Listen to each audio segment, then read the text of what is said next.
야곱은 에서의 쌍둥이 동생입니다. 우리 잘 아시죠? 야곱이랑 에서. 아브라함 믿음의 조상이잖아요. 아브라함 그 아들이 이제 이삭이고 이삭의 아들이 야곱과 에서입니다. 쌍둥이에요, 쌍둥이. 근데 뭐 잘 안 닮은 것 같습니다. 형은 에서는 들 사람이었다 이렇게 기록돼 성경에 형은 들 사람이라서 사냥을 좀 좋아하고 많이 했던 것 같습니다. 그리고 이제 야곱은 뭐 가정을 좀 장막 생활을 중심으로 한 성향을 좀 가지고 있었던 것 같습니다. 그래서 창세기 25장 27절에도 야곱은 조용한 사람이어서 장막에 거주하니 이렇게 이제 구분이 되어 있죠. 어쨌든지 간에 이제 에서가 사냥을 하러 갔습니다. 사냥을 갔는데 허탕을 좀 치고 왔어요. 얼마나 배가 고프겠습니까? 뭐 그때 한번 사냥을 하러 가면은 뭐 이제 역사가들마다 조금씩 다르게 표현하긴 하지만 그래도 뭐 며칠씩 갔다 오고 이렇게 한다니까 뭐 아무래도 허탕을 치고 올 때는 많이 심신이 피곤하기도 하겠지만 육신적으로도 사냥을 성공한 때보다는 더 피곤을 느낄 수 있겠죠. 근데 때마침 야곱이 팥죽을 좀 썼던 것 같습니다. 뭐 조금 다른데 그냥 우리가 일반적으로 아니까 팥죽이라 칭할게요. 팥죽을 좀 쓰고 있었던 것 같습니다. 붉은 죽을. 그런데 이제 형이 돌아오는데 얼마나 냄새가 많이 나고 맛있겠어요. 갑자기 허기 지는데 그래서 헐레벅떡 뛰어온 거예요. 야, 야곱아 너 정말 잘했다. 야, 나 한 그릇만 좀 주라. 근데 이 야곱이 평소에 뭐 몇 초 나보다 빨리 태어나가지고 형이라 하는 것도 그렇고 또 그 당시에는 장자에게 축복권을 받는 전통이 있었으니까 장자의 축복권을 갖는다라는 거에 대해서 야곱이 조금 그랬던 것 같습니다.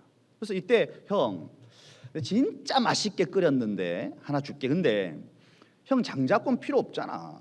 형 뭐 대단한 거 아니잖아. 형은 내 다른 단이니까 그거 나 주면 안 돼. 나 그랬다고요. 줬을까요? 안 줬을까요? 줬어요. 이 사람이 그래. 그냥 막 팥죽 맛있게 생겼는데 막 하나 주고 장자권 줄게. 그래서 해버렸습니다. 그런 일을. 그리고 시간이 좀 지났어요. 그렇게 뭐 가볍게 생각했는지 어떻게 생각했는지 뭐 성경 말하지 않으니까 잘 모르겠는데 경홀히 여겼더라. 이렇게 경홀히 여겼더라 이런 표현들이 있죠. 시간이 지나서 이제 야곱과 에서의 아버지가 누구였습니까? 이삭이었죠. 이삭, 그 모리아 산에 아브라함이 바치려 했던 바로 그 이삭입니다. 그 이삭이 이제 나이가 다 들어서 이제 죽을 때가 온 것 같습니다. 눈이 잘 안 보이니까 평소에 에서의 사냥 무기를 맛있게 잘 먹었다 이렇게 됩니다. 엄마는 야곱을 좀 사랑했던 것 같고요. 그래서 이제 이삭이 죽기 전에 에서의 사냥한 고기를 좀 먹고 죽고 싶은 마음이 있는 거예요. 그래서 에서를 불렀습니다. 아들아 와봐봐. 아버지가 이제 하나님 주신 때가 다 된 것 같다. 마지막으로 네가 사냥한 고기를 좀 먹고 아버지가 너를 충만히 축복하고 이제 인생을 마무리하면 참 좋겠다. 에서가 아버지의 마지막 유언과 같은 말이 될 수도 있다고 판단해서 간 거죠. 사냥하러 갔습니다. 이거를 이삭의 아내 리브가 야곱의 엄마가 들은 거예요. 그래서 야곱에게 빨리 와봐라. 지금 아버지가 어쩌저쩌 해서 이제 다 된 것 같고 형이 사냥하러 갔다. 엄마가 형이랑 똑같이 만들어 줄 테니까 네가 가지고 가서 털이 좀 많았나 봅니다. 털이 형처럼 이렇게 좀 이렇게 짐승털 해가지고 아버지가 눈이 나쁘니까 이렇게 만지다 보면은 형이 에서구나 이제 이렇게 느낄 거니까 만반의 준비를 하고 들어가서 맛있는 거 먹여드리고 형이 받을 마지막 축복을 네가 받고 나온나 이렇게 얘기를 한 겁니다. 그래서 이제 야곱이 엄마가 함께 만들어준 사냥한 고기를 가지고 이제 무장을 하고 단단히 준비를 해서 들어간 거죠. 목소리가 좀 다르니까 뭐 조금 좀 이상하긴 한데 그래도 뭐 의심하지 않으셨죠. 그래서 아버지가 먹고 에서에게 해줘야 될 축복을 야곱에게 해줘버린 거예요. 그리고 나왔습니다. 근데 에서가 아무것도 모르잖아요. 아무것도 모르는 에서가 사냥을 한 것을 가지고 와서 맛있게 요리를 해가지고 이제 아버지에게 들어간 거죠. 그러니까 아버지가 누구냐 너 누구냐? 좀 전에 내가 에서가 가져온 고기를 먹고 이미 축복을 해줬는데 이제 그때 딱 깨달은 겁니다. 에서가 너무 화가 난 거죠. 야곱이 죽을 위험을 느끼니까 외삼촌 라반의 집에 도망을 갑니다. 거기서 한 20년을 생활하게 됩니다. 뭐 좀 속지요. 속는 일들이 있어가지고 외삼촌의 둘째 딸을 결혼하고 싶은데 어쨌든 첫째 딸을 주게 돼서 조금 더 일을 해서 정장 한 20년 가까이를 일을 하고 라헬과 라를 둘 다 아내로 받게 됩니다. 그래서 11명의 이제 아들을 얻고 재산도 좀 어느 정도 하고, 그러니까 이제 고향으로 돌아가야겠다 싶은 마음이 있는 거죠. 그래서 고향으로 이제 돌아가려고 하는데 뭐 여러 일들이 있습니다. 그래서 오늘 이제 본문으로 뛰어 넘어오면은 이제 청청병력 같은 소리를 듣게 되는데, 이제 자기 형이 400명의 군사를 이끌고 자기에게 온다는 거예요. 그 기분이 어떨 것 같아요? 무섭지요. 형이 자기를 죽일 것 같지 않겠습니까? 20년 동안 아직까지 안 풀렸나? 얼마나 화가 났을까? 뭐 온갖 생각을 다 하겠죠. 그러면서 나름대로 깨를 껐습니다. 사환을 한 명, 종중에 사환 한 명 보내가지고 먼저 보내놓고 형한테 먼저 안부 인사를 하도록 400명의 병사를 끌고 온다라는 형의 동선에 맞추어서 자기의 종을 데리고 먼저 형한테 인사를 먼저 드려라 보내놓고, 자기의 재산들을 크게 두 대로 나눠가지고 혹여나 뭐 모르죠. 뭐 마음이 뭐 하나가 뭐 문제가 되면 하나라도 좀 보존하려고 하는지 모르겠는데 두 대를 좀 나누어가지고 하고, 그리고 아내랑 종들이랑 자기 자녀들이랑 또 야복강가를 먼저 건너게 한 거예요. 그리고 그 야복강가에 이제 홀로 이제 남게 된 것입니다. 오늘 이제 그 내용입니다. 그 내용. 근데 오늘 본문 24절인데요. 24절에 보면은 야곱이 홀로 남았더니 어떤 사람이 날이 새도록 야곱과 씨름하다가 이래 됩니다. 나중에 30절에 보면 내가 하나님과 대면했다라고 얘기하니까 많은 이들이 성육신하기 전에 성자 예수님으로 이해를 많이 하고 있습니다. 여러분 한번 잘 생각해 보십시오. 이 야복강가는 야곱에게 어떤 장소였겠습니까? 이제 20년 다 외부의 생활을 다 마무리하고 이제 고향 가려고 하는데 형이 그냥 혼자 오면은 그나마 의심은 안 할 텐데 400명의 사병을 데리고 온다니까 이거 나를 죽이겠구나 싶은 불안한 마음이 있는 거죠. 정리를 다 하고 자기 혼자 야복강가 나루터에 탁 걸터 앉았는데 그 밤이 야곱에게는 어떻겠습니까? 얼마나 외롭고 두려운 밤이겠습니까? 자기 힘을 어찌할 수 없잖아요. 지금 에서 형을 어떻게 마음을 바꾸겠습니까? 자기를 죽이러 오는 것 같은 그거를 어떻게 막을 수 있겠습니까?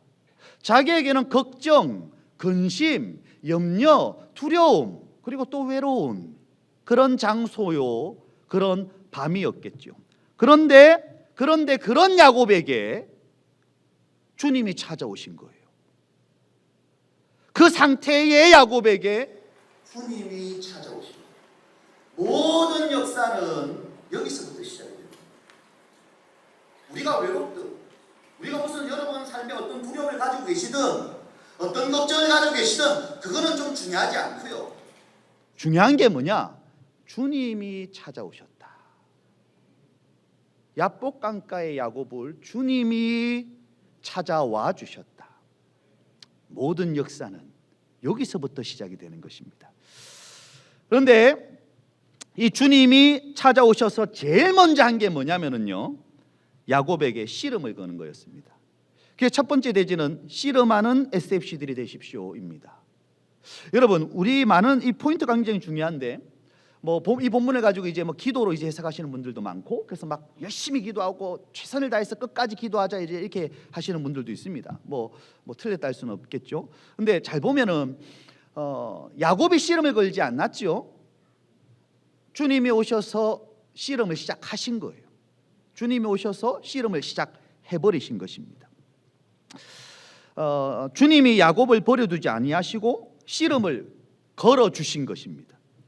야곱 이 씨름 이후에 우리는 성경을 다 이제 완성된 성경을 보니까 이 이유를 이제 안다고요. 야곱은 모르죠.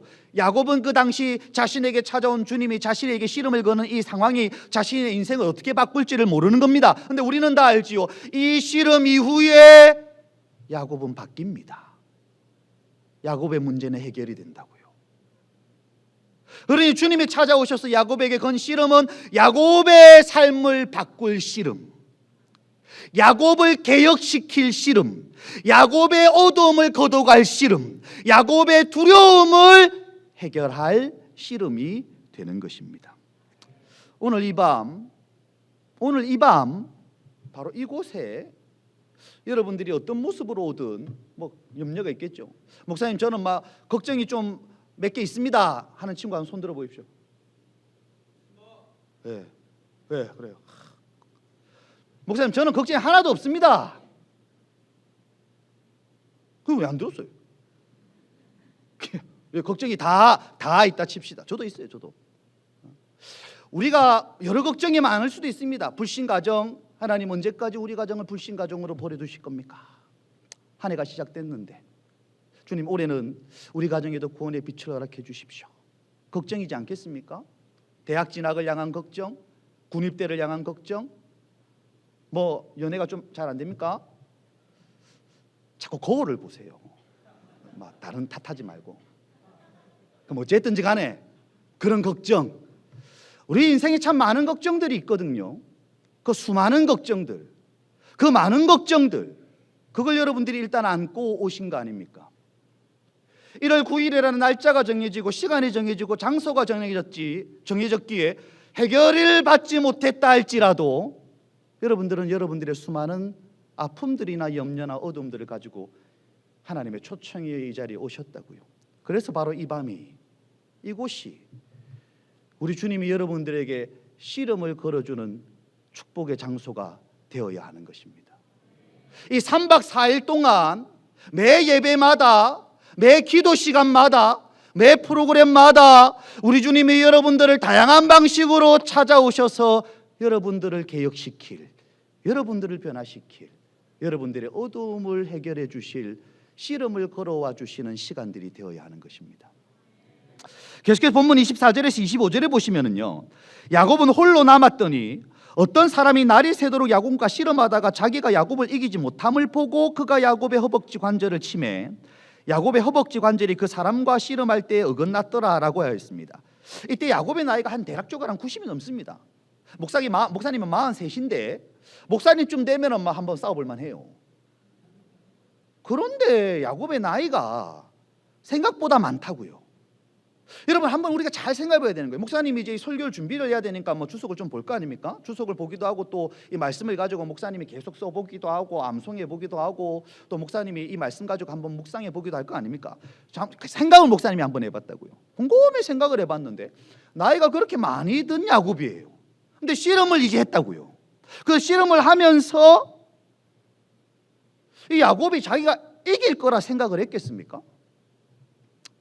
처음부터 제가 느끼기에는 이런 겁니다. 이 야곱을 이기기 위해 건 씨름이 아닙니다. 나이 많이 든 야곱, 그거 뭐라고 이렇게 탁 잡아뜨리면 끝인데요. 그런데 밤이 맞도록 씨름이 계속됩니다. 그것도 주님이 처음부터 이기려고 하신 싸움이 아니라 저는 느껴지는 겁니다. 여러분, 하나님께서 친히 나타나시고 뭔가를 야곱에게 가르치려 하신 거예요.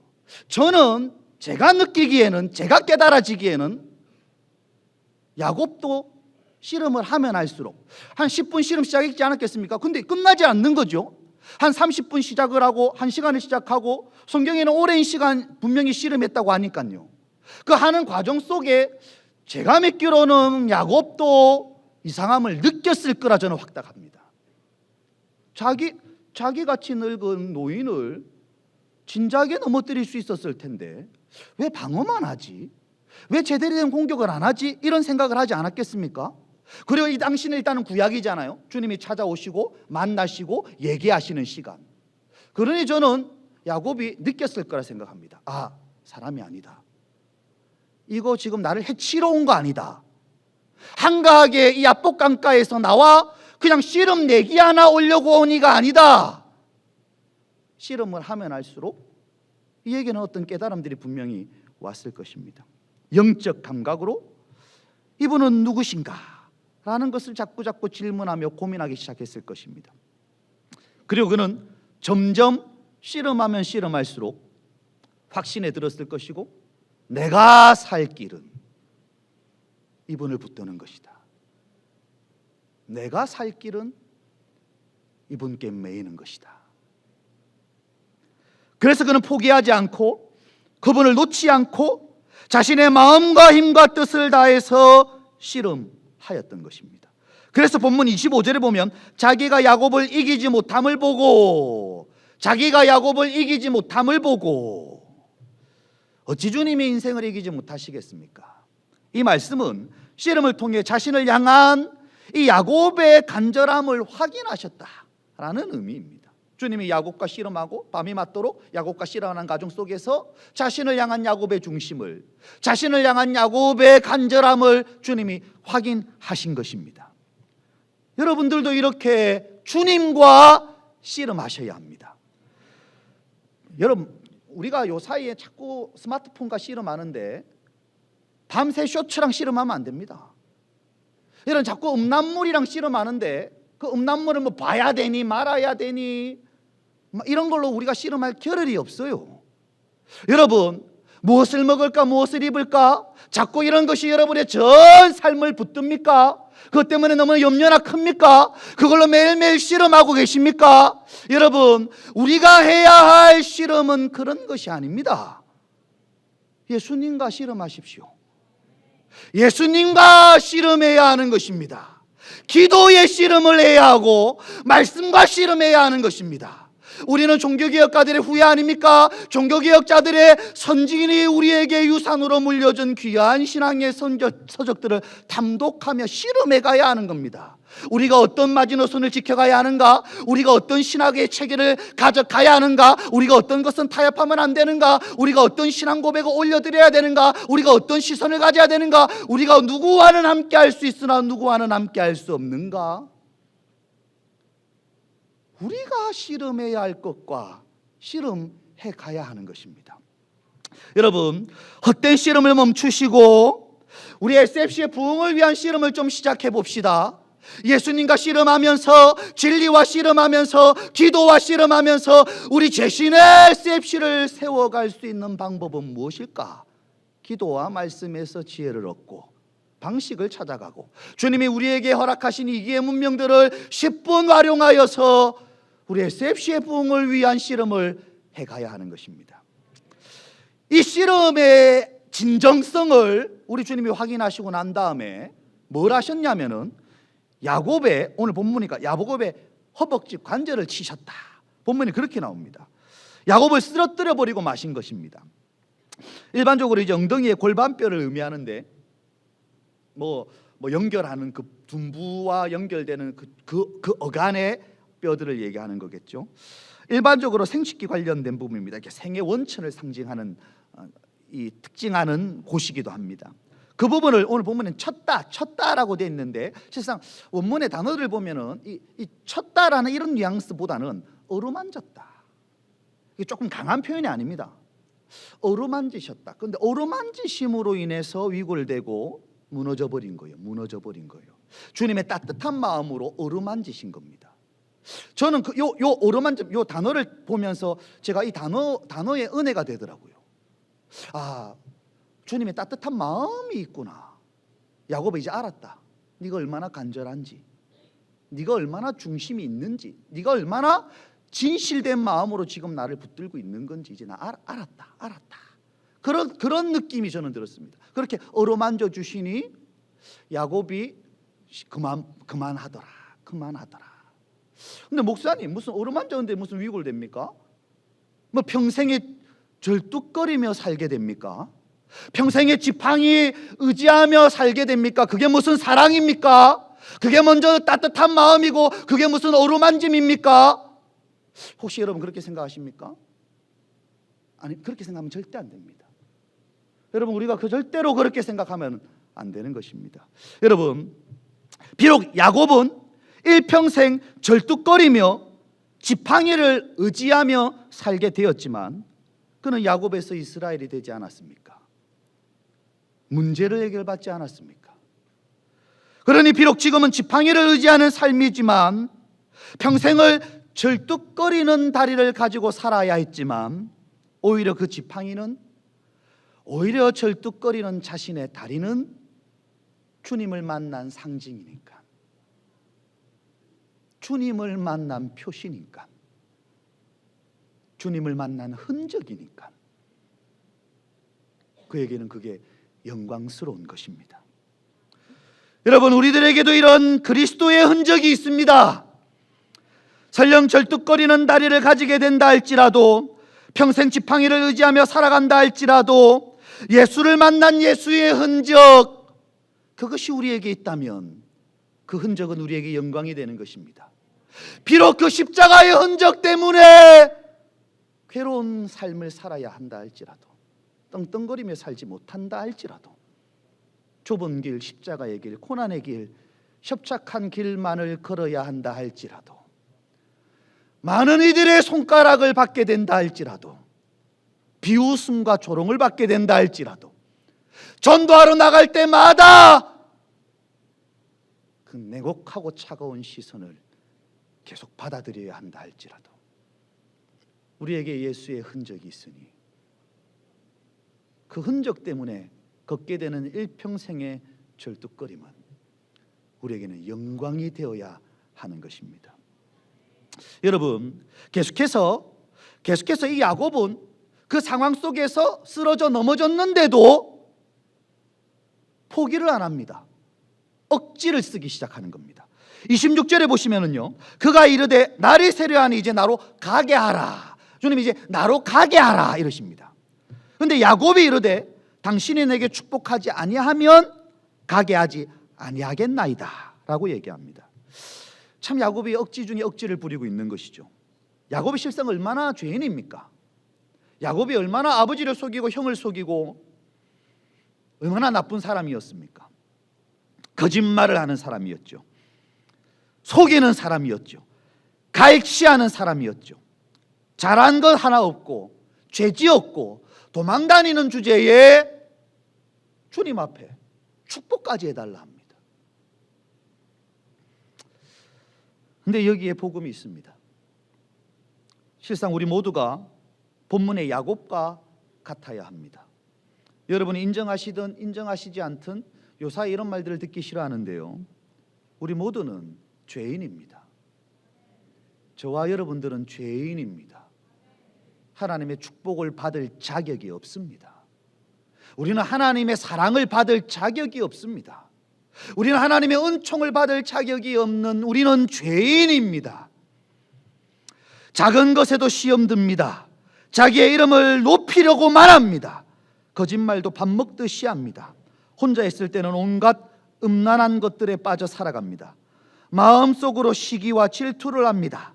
은근히 싫어하는 사람을 지능적으로 깎아 내립니다. 개가 토한 것을 도로먹습니다. 안 하겠다 하고도 또 합니다. 다짐하고도 또 합니다. 결단하고도 또 합니다. 동일한 죄를 반복하며 살아갑니다. 때로는 나조차 내가 너무 싫어질 때가 있을 정도로 나는 구제불능인 죄인입니다. 그럼 어떡합니까? 어떻게 해야 됩니까? 나는 구제불능인데요. 나는 내 문제를 해결할 힘이 없는데요. 나는 내가 내 스스로도 답답하게 여기는 내 인생에 찾아오는 수많은 문제와 한계들과 지긋지긋한 습관화된 죄들을 어찌할 수 없는데요. 숨어버리면 됩니까? 도망하면 됩니까? 자꾸 피해만 주는 것 같으니 교회를 떠나버리면 됩니까? 모임에 참여하지 않으면 됩니까? 어떻게 해야 되는 것입니까? 마가복음 2장 17절에 예수님이 의인을 부르러 온 것이 아니라 죄인을 불러 회개케 하러 왔다. 여러분, 어떻게 아픈 사람에게 의사가 필요하지 건강한 사람에게 의사가 왜 필요하겠습니까? 그분은 의인을 부르러 온 것이 아니라 죄인을 부르러 오셨습니다. 우리는 구제불능이기 때문에, 내 힘으로 내 삶을 바꿀 수 없기 때문에, 내 힘으로 내게 찾아온 시련들을 해결해 갈 수 없기 때문에 우리는 예수님께 씨름해야 하고 그분께 축복해 달라고, 나를 좀 건져 달라고, 나를 좀 바꿔 달라고, 나를 좀 일으켜 달라고 주님 앞에 그 축복을 요구할 수밖에 없는 것입니다. 하나님의 은혜가 나에게 임하지 않으면, 하나님의 긍휼이 나를 덮지 않으면, 그 십자가 사랑이 끊임없이 내 죄를 씻어주시지 않으면 나는 구제불능이니까 이 어둠의 야복강가를 절대로 벗어날 수 없으니까 예수 그분이 아니면 우리는 안 되는 사람들이니까 우리는 그분의 옷자락을 놓을 수 없다고 우리는 그분께 그렇게 말해야 하는 것입니다. 그런 영적 억지를 자꾸 부려야 하는 것입니다. 여러분, 그러는 야곱에게 우리 예수님께서 27절에 네 이름이 무엇이냐 라고 질문을 하십니다. 그래서 두 번째 대지는 억지 쓰는 SFC가 되라였고, 세 번째 대지는 주님과 씨름하는 자기 자신이, 억지를 부리고 있는 자기 자신이 자꾸 누구인지, 그리고 자신은 누구로 살아가야 하는지를 아는 SFC들이 되어야 합니다. 주님은 야곱의 중심과 그의 간절함을 확인하신 후에 너의 이름이 무엇이냐 물어보셨습니다. 그리고 이 질문에 야곱은 나는 야곱입니다 라고 대답했습니다. 주님의 이 질문은 단순히 야곱의 이름을 물어보는 것이 아닙니다. 성경에서 이름은 그의 삶, 그의 전인을 상징하는 것입니다. 그래서 태어날 때 아기가 앞으로 어떻게 살아가야 될지 그 이름을 정해주므로 이 아이가 이런 삶을 살아간다, 이 아이가 이런 과정 속에 태어났다, 이름, 그 이름 안에서 이 사람의 삶이 드러나게 되는 겁니다. 하나님이 한 사람을 부르시고 그 사람의 전 삶을 바꾸실 때의 이름을 바꾸어 주시기도 하셨지요. 그래서 지금 주님이 너 이름이 뭐냐라고 물어볼 때 그 이름도 모르고 야복강가에 있는 그를 찾아오셨겠습니까? 그의 이름이 궁금하여서 물어본 것이 아닙니다. 자신의 전 삶을, 자신의 실존을, 자신에게 부여된 그 이름을 자꾸 상기시키며 생각해 보도록 만들어 가시는 것입니다. 그 앞에 자기는 야곱, 저 야곱으로 태어났고 야곱으로 살아왔습니다 라고 고백하고 있는 것입니다. 자신의 죄인됨을, 일평생 자신의 어리석음을, 자신의 이기적임을, 자신의 거짓됨을 주님은 물어보신 것이고 스스로의 입을 벌려 저는 야곱입니다, 저는 죄인입니다 라고 고백하고 있는 것입니다.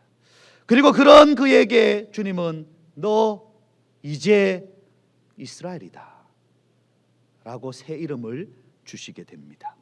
하나님이 다스리시는 삶, 하나님이 통치하시는 삶, 하나님이 승리케 하신 삶, 너 이제 이스라엘이다 라고 말씀해 주신 것입니다.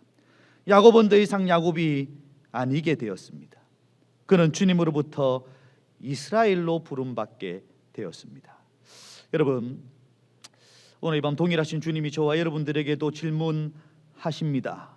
여러분들의 이름이 뭐냐고, 여러분들의 이름이 뭐냐고 주님이 물어보고 계시는 것입니다. 여러분, 우리는 대답해야 하는 겁니다. 예, 하나님, 야곱입니다. 저는 야곱이었습니다. 저는 죄인입니다. 저는 그렇게 살아왔습니다. 저는 1월 9일 이 자리에 서기까지도 저는 여전히 죄인이었습니다.